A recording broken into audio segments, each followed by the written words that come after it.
Mthobisi akekho ongazi uyithutha ngiyaxolela nje ngoba phela wena nje uyisiyinga futhi engeke sehlelwe lutho awusiyakubongela.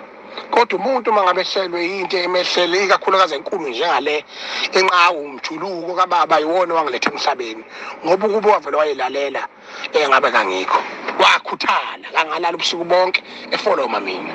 Ngakho ke ibalekile indaba yokuthi ukuphila kwethu sikwazisi. Ngihlulwa umcineka ngimfusekisa every day kodwa uyakwazi ukwahlukanisa amasinenkomasi.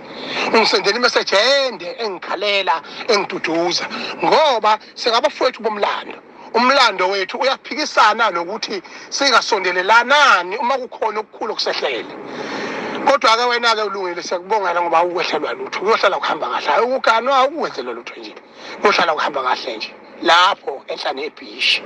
Into engishoyo ke mina ukuthi umuntu ongidumaze kunabo bonke ukhathide ngobe umfowethu weqiniso futhi sazana naye busizweni akukho okungehlela ukhathide ngingasondeli. Ngisho ehangela umama wakhe ubaba wakhe ahambe semncane waguga amathayi nami ngithi ngeke ngasondeli uzoduduzeka kwethu ingane ngisebenza naye futhi ngaphezulu kwalokho sinomlando ubusizwa bethu obaziwa yimina naye siphatha ngamaviyo sihola insizwa eNingizimu Afrika sihlabana. Ngakho ke umuntu onjalo njengoba ngasho ngathi mina ngeke ngingcwatshwe ngeke kungidumazile ungatholi ngisho ucingo oluvela kuye angabi nendaba.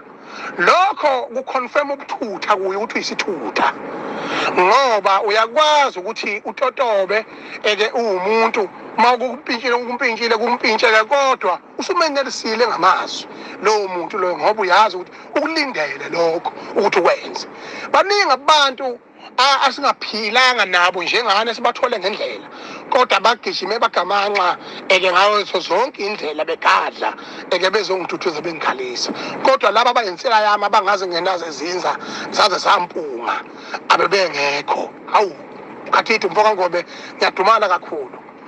Angani ubungane noma ubuthutha noma ukungazilutho lokhu akwenzile ngidumele kakhulu. Ngicela umtshene ukhathithe ukuthi ngidumele ukudumala kwami futhi ngeke ngimiyeke ngoba umele isintu lento ayenzayo umele isintu futhi umlando wakhe unobunsizwa phakathi. Lokho akwenzile akubona ubunsizwa kuwubuthutha futhi le message ngizoyithumela la kuDo umfoko amabaso okuyena oseduze kwakho ukuthi ke ngempela kubeqe kanjani lokhu ukukhuluma ukuthi bangalenzi iqiniso mina nganjalo inqawe ngizalayo.